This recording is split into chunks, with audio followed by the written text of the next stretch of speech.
এই দেখুন গাইস, কোথায় কোথায় পক্স হয়েছে পায়রাটা। এই যে পায়ের নখে নখে কোথায়, এই যে এই জায়গাগুলো পক্স হয়েছে। এই যে এই জায়গায় ঘা হয়ে গেছে।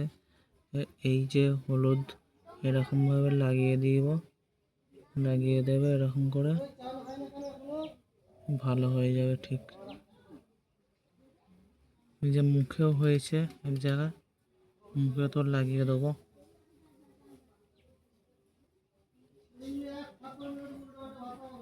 এরকম করে তোমাদের পায়রা যেখানে যেখানে পক্স হয়েছে সেখানে সেখানে লাগিয়ে দেবে, তাহলে পায়রার পক্সটা ঠিক হয়ে যাবে। দেখো, এই দেখো।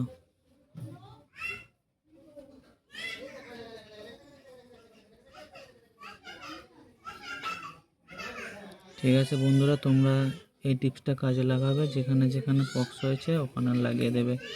এটা তেল আর একটু হলুদ নিয়ে এরকম করে মিক্সিং করে লাগিয়ে দেবে যেখানে যেখানে হয়েছে, পায়রার পক্স ভালো হয়ে যাবে।